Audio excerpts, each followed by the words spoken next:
Halo. Di video kali ini, Om Ziggy bakal nyeritain film berjudul Black Klansman yang dirilis tahun 2018. Film yang diambil dari kisah nyata ini bercerita tentang seorang detektif kulit hitam pertama yang melakukan penyamaran cerdik dan cantik supaya bisa bergabung dengan klan sesat yang sangat rasis dan anti kaum minoritas. Tapi sebelum Om Ziggy lanjut videonya, tolong itu tombol subscribe-nya dicocol-cocol dulu biar nggak mubazir.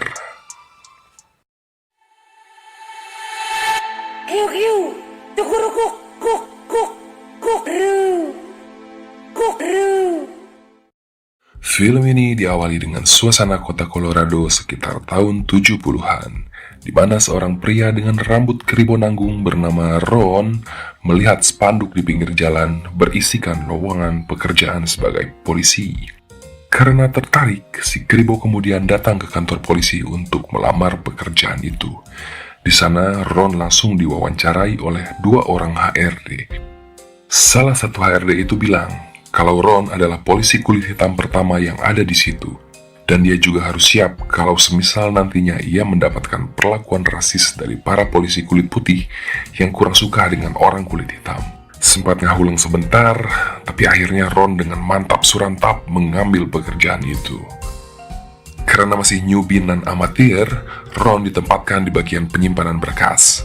Di situ ia bertugas untuk menyiapkan dokumen para kriminal yang diminta oleh para polisi lainnya. Lalu kemudian ia bertemu dengan polisi kulit putih yang rasis kepada orang-orang kulit hitam termasuk kepadanya. Walaupun kesel, Ron berusaha untuk sabar ngadepin polisi rasis itu. Padahal sebenarnya Ron udah pengen banget ngeluarin jurus silat yang ia pelajari di Cimande. Satset, cace. Tak lama dari situ, Ron kemudian pergi ke ruangan atasannya. Di ruangan itu, Ron langsung to the point bilang sama atasannya kalau dia pengen jadi detektif karena nggak suka kerja di bagian berkas. Tapi permintaannya langsung ditolak mentah-mentah sama atasannya. Alasannya tidak lain dan tidak bukan ya karena dia masih pemula. Keesokan harinya, Ron dapat telepon dari atasannya. Di telepon itu, atasannya bilang kalau beliau berubah pikiran soal permintaan Ron kemarin dan mau ngasih kesempatan buat si Ron untuk jadi detektif. Hari pertama itu pun tiba. Akhirnya si Ron jadi detektif. Ron langsung dikenalin sama rekan-rekan satu timnya, yaitu ada si Flip dan si Jimmy. Gak pakai banyak bacot, atasannya langsung ngasih tugas pertama untuk mereka. Si Keribo dan kawan-kawannya ditugasin untuk datang ke pertemuan kelompok kulit hitam, yang mana di sana mereka harus nyari info soal salah satu anggota kelompok itu. Which is? Mary Jane? Ron kemudian bersiap-siap untuk tugas pertamanya sambil dibantu kedua rekannya. Setelah siap, mereka pun langsung meluncur ke TKP. Ron yang bertugas jadi mata-mata langsung mencoba untuk berbaur sama orang-orang yang ada di situ. Sementara kedua rekannya nunggu di dalam mobil sambil ngepoin Ron lewat alat penyadap. Di tempat itu, Ron ketemu sama seorang cewek keribo bernama Patrice. Dengan pede, Ron langsung SKSD sama si cewek itu. Yang mana ternyata daripada yang mana, si cewek tersebut adalah ketua himpunan mahasiswa kulit hitam di kota itu. Alhasil, dari obrolan mereka, Ron akhirnya dapat akses buat masuk ke dalam sana. Di dalam gedung pertemuan itu, Ron duduk berbaur sama penonton lainnya. Sementara si Patrice ada di atas panggung jadi MC. Sampai akhirnya seseorang bernama Kwame Ture dikenalkan dan naik ke atas panggung untuk berpidato. Yang mana si Ture ini adalah target operasi si Keribo dan kawan-kawan. Dengan anteng Ron ngedengerin pidato si Ture yang berapi-api. Ture yang pandai merangkai kata-kata mutiara berhasil ngebuat suasana di situ jadi meriah.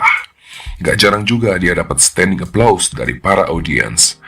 Walaupun cuma celingak-celinguk belaga ngerti, Ron berusaha untuk tetap fokus ngedengerin pidato si Ture. Selesai acara, nggak pakai nunggu lama, dengan satset Ron coba buat ngajakin Patrice buat nongki-nongki dulu lah. Awalnya sih Patrice nolak ajakan si Ron karena mau nganter si Ture katanya. Tapi berkat pesona rambut keribo si Ron yang aduhai, akhirnya Patrice mau diajak nongki. Mereka lalu ketemuan di kafe si Mang Tatang yang ada di tengah kota. Baru aja datang, si Patrice langsung curcol kalau pas tadi dia nganter si Ture, mereka sempat diberhentiin sama polisi rasis. Tapi untungnya karena mereka nggak salah apa-apa, jadi si polisi rasis itu nggak punya alasan buat nangkep mereka. Ngeliat si Patrice yang mulai bad mood karena kejadian tadi, si Kribo jantan langsung gercep ngajakin si Patrice buat ngilangin stres. Joget-joget dulu lah. Keesokan harinya, Ron dan kawan-kawan ngasih laporan soal tugas malam ke atasannya. Di situ mereka ngasih tahu kalau si Kwame Ture nggak bahaya-bahaya amat tuh. Karena menurut si Ron, Ture nggak jauh beda, kayak motivator biasa yang ngasih semangat buat kaum-kaum kulit hitam lainnya. Tapi atasannya tetap kekeh nganggap si Ture ini berbahaya dan bisa mengendalikan massa. Hari berganti hari, Ron makin enjoy kerja jadi detektif. Pas lagi santuy di ruangannya sambil baca koran, nggak sengaja dia ngelihat iklan tentang Ku Klux Klan. Nggak pakai banyak mikir, Ron langsung telepon nomor yang ada di iklan itu. Sayangnya telepon itu malah nyambung ke voicemail. Tapi di situ Ron ngirim pesan ke mereka buat telepon balik.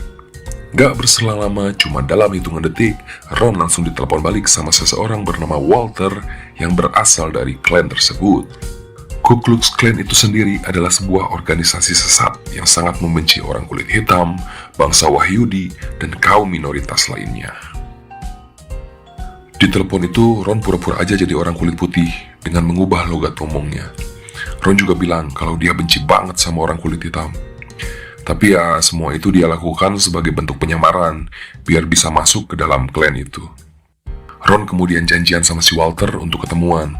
Flip yang ngedengerin si Flon teleponan, ngasih tahu kalau barusan dia lupa pakai nama palsu, tapi malah pakai nama aslinya.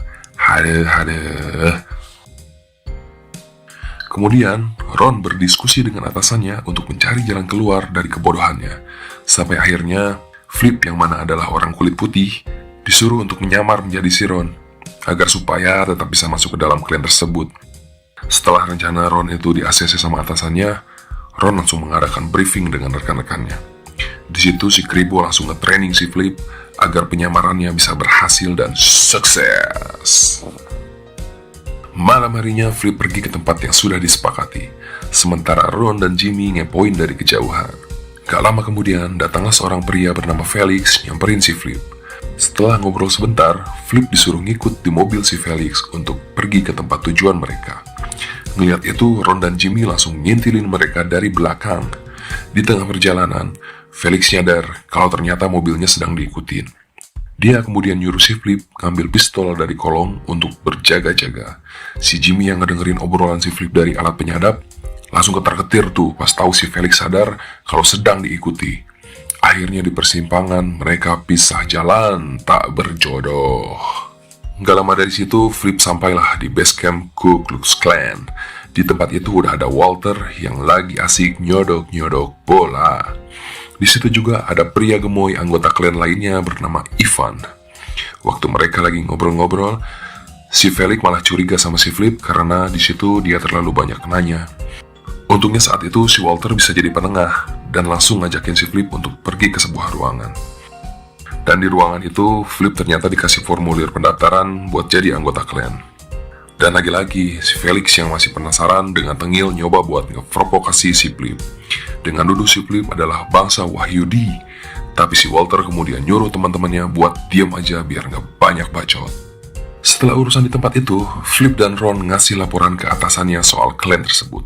Tapi karena belum ada hasil yang jelas, atasan mereka nyuruh mereka untuk ngelanjutin penyelidikan mereka. Selang beberapa hari, Ron dapat telepon lagi tuh dari si Walter. Kala itu, dia diundang untuk datang ke rumah si Felix buat ikut rapat sama anggota klan lainnya. Flip lalu datang ke rumah si Felix, sementara Ron seperti biasa, mantau dari kejauhan sambil ngepoin obrolan mereka dari alat penyadap. Di dalam rumah itu, ternyata udah banyak orang ngumpul-ngumpul. Flip yang baru aja datang langsung kenalan sama mereka satu persatu. Baru aja pantat si Flip nempel di kursi, si Felix udah ngajakin si Flip untuk ikut ke sebuah ruangan. Si Walter juga ngikutin mereka dari belakang, soalnya dia ngerasa nggak tenang sama kelakuan si Felix. Di sebuah ruangan tersebut, kemudian si Felix kekeh nuduh si Flip adalah orang Wahyudi. Walter berusaha untuk nenangin si Felix, tapi kali ini usahanya nggak mempan. Flip kemudian diajak masuk ke satu kamar, di mana di kamar itu dia disuruh Felix untuk pakai alat lie detector gitulah. Si Flip berusaha tetap tenang, walaupun ditodong-todongin pistol sama si Felix.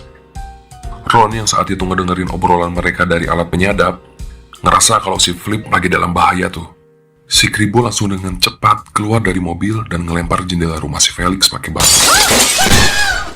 Alhasil, rencana itu berhasil ngebuat orang-orang yang ada di dalam rumah si Felix gempar dan nyoba buat ngejar si Ron. Tapi untungnya si Kribo terlalu gesit dan berhasil ngacir pakai mobil. Mantap! Kidding me? Kejadian tersebut ngebuat atasan mereka murka karena dianggap terlalu berbahaya. Tapi mereka nggak mau nyerah gitu aja, karena sedikit lagi mereka bisa masuk jadi anggota klan itu. Ron lalu nelpon kantor pusat Ku Klux Klan buat nanya soal status keanggotaannya di klan itu.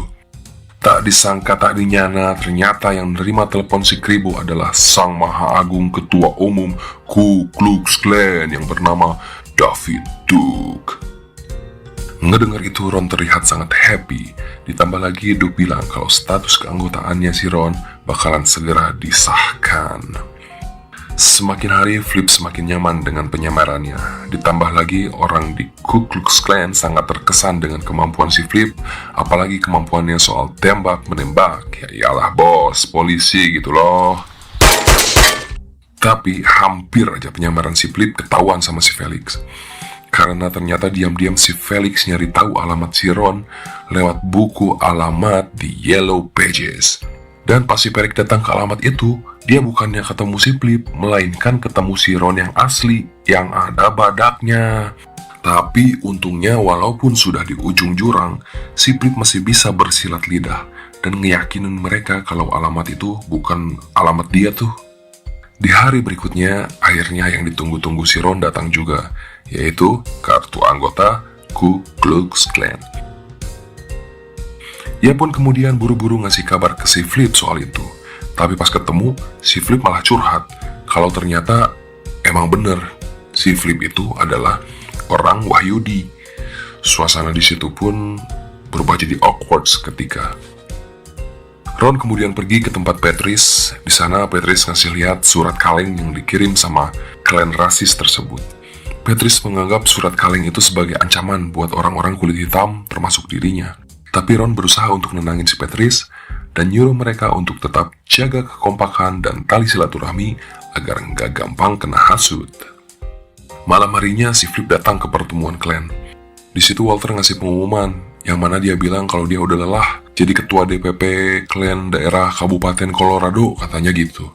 Dia kemudian ngerekomendasiin si Flip untuk ngegantiin posisinya.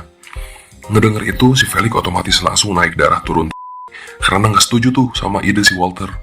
Untungnya, si Flip juga nggak mau dan nolak tawaran dari si Walter untuk jadi core wheel. Di kemudian hari, si Felix nyuruh Ron buat datang ke rumahnya. Tapi si Felix bilang kalau pertemuan ini rahasia, jadi jangan bilang-bilang si Walter. Setelah sampai di rumah si Felix, ternyata udah ada anggota lain yang datang juga. Felix kemudian nyuruh mereka untuk siap-siapin senjata mereka masing-masing. Flip yang nggak bawa apa-apa, akhirnya dikasih pinjem pistol sama si Felix. Ternyata pertemuan itu adalah rencana si Felix untuk siap-siap kalau mereka harus nyerang kelompok kulit hitam. Di lokasi lain, Ron datang ke tempat Patrice. Dan di situ, si Kribo akhirnya ngasih tahu kerjaan dia sebenarnya yang selama ini dia sembunyiin dari si Patrice. Patrice ya auto marah lah begitu tahu si Kribo jantan ini adalah seorang polisi. Ron berusaha buat ngejelasin semuanya ke si Patrice. Tapi si Patrice udah kepalang bete, udah males sama AA gitu katanya. You disgust me. Tak lama dari situ, di markas kepolisian, Ron dan kawan-kawan yang sedang asik ngegosipin si Felix disamperin sama atasannya. Beliau ngasih tugas ke si Ron untuk melakukan pengawalan khusus buat ketua umum Ku Klux Klan, yaitu David Duke, yang bakal datang ke kota mereka. Ngedenger itu, Ron jelas gak setuju lah sama tugas yang dikasih atasannya itu. Karena kalau si Duke sampai tahu si Ron yang asli itu adalah orang kulit hitam, misi penyamaran yang selama ini mereka lakukan bisa terbongkar dan gagal total. Tapi di situ ada si polisi rasis yang malah ngomporin si atasannya dan ngebuat si Kribo langsung naik darah. Alhasil karena Ron gak punya pilihan lain, akhirnya dia terpaksa ngejalanin tugas itu. Pas di saat mereka ketemu, hampir aja Duke kenalin suara si Ron yang memang selama ini sering ngobrol di telepon, Tapi si Kribo berhasil berkelit dan melanjutkan tugasnya.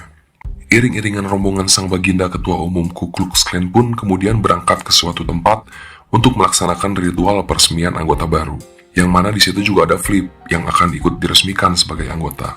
Sesampainya di tempat tujuan, si Ron yang ikut masuk ke dalam tempat pertemuan itu auto dapat sambutan yang kurang ramah, apalagi dari si Felix dan si Ivan, yang mereka itu sangat anti dengan orang kulit hitam.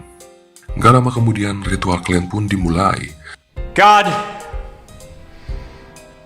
Satu persatu anggota baru diresmikan sama sang ketua umum, termasuk si Flip. Ron yang gak boleh ikutan masuk, terpaksa harus diam-diam mengintip lewat jalur belakang. Setelah ritual itu selesai, mereka kemudian nobar film tentang propaganda orang kulit putih yang menindas orang kulit hitam. Semua anggota klan yang ada di situ sangat antusias dan heboh, apalagi pas ngelihat adegan kejam yang ada di film itu. Acara pun kemudian dilanjutkan dengan pesta prasmanan. Tanpa disangka-sangka, di tempat itu ada salah satu anggota klan yang tahu kalau si Flip adalah seorang polisi. Dia kemudian ngasih tahu si Felix soal itu. Tapi karena nggak mau ngerusak suasana, si Felix nunggu waktu yang tepat lah untuk ngebongkar penyamaran si Flip. That cop guarding Duke. Di sisi lain juga, ternyata Felix udah punya rencana lain yang udah dia susun sama istrinya. Mereka ternyata berencana untuk ngebom rumah si Patrice. Ron yang ngelihat gelagat mencurigakan mereka, langsung ngikutin istri si Felix yang saat itu ditugaskan sebagai algojo. Sambil kemudian si Ron minta bantuan polisi lainnya lewat radio.